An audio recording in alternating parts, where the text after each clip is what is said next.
NFL's Dynamic Kickoff, explaining new rules heading into 2024 season. Please subscribe to RZ News for more updates. With preseason games already underway in the 2024 NFL season, fans are getting to see what the new Dynamic Kickoff looks like in the action.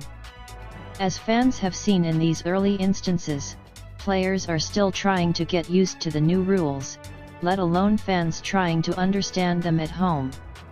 So, before every play starts to really count in the NFL season, let us break down how the new kickoff, borrowed from the XFL, will play out. First, the ball is still to be kicked from the team's own 35-yard line, and kicks following a safety will be from the 20-yard line. That part of the kickoff has not changed, but the alignment is vastly different. As fans may have seen during the preseason games, all kicking team players will be lined up with the 1 foot on the receiving team's 40-yard line. However, unlike the usual start of motion after the kicker makes contact with the football, the kicking team players must wait until the ball hits the ground or the player in the landing zone or end zone. The landing zone is from the receiving team's 20-yard line until the goal line. For the receiving team, their setup zone will be a 5-yard area from the 35-yard line to the 30-yard line, where at least the 9 players must line up facing the kicking team. There, at least 7 of those 9 players must have a foot on the 35-yard line. Those not on the 35-yard line will need to be in the setup zone outside the hash marks. Additionally, like the kicking team, the receiving team players cannot move until the kick has hit the ground or a player in the landing zone or the end zone. Finally, there can only be a maximum of 2 returners during these kickoffs, and they are free to move at any point during the play. Landing zone, explained. The landing zone, again from the goal line to the 20-yard line, provides some different rules that special teams coordinators will try to use to their advantage instead of blasting the ball out of bounds every time. First, NFL fans know what happens when the ball is kicked out of the back of the end zone, and the same thing applies here: touchback.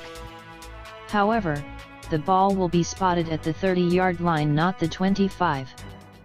For the return team, though, any kick that hits within the landing zone must be returned.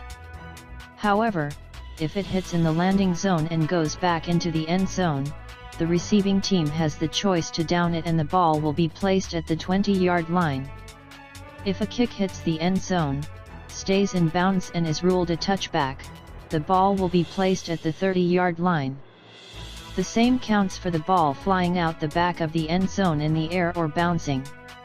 What is the reason for the different touchbacks promoting more returns? Also, any kick that falls short of the landing zone will be treated like the kick went out of bounds, meaning the ball is spotted at the 40-yard line for the offense to start its drive.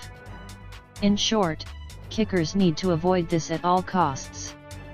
Because of the landing zone, kickers may be focused more on precision than strength with their kickoffs to ensure the receiving team runs them back to improve ball placement. Fans have already seen special teams coordinators trying to bend their strategies a bit this preseason to see what might work. What about penalties? There are many instances during the NFL season where penalties are enforced during kickoffs. How does that affect special teams in this new dynamic format? Well, the same thought process applies in terms of encouraging returns. The setup zone and landing zone will not change for kickoffs. Instead, only the spot of the kick will be affected. So, the kicker will be the only one moving back from the 35-yard line. In turn, it will make it harder for him to get the ball inside the landing zone, but the other players on the field are in their normal spots. What is also different is that penalties on scoring plays will not carry over. Instead, it will be taken on the try attempt for 1 or 2 points.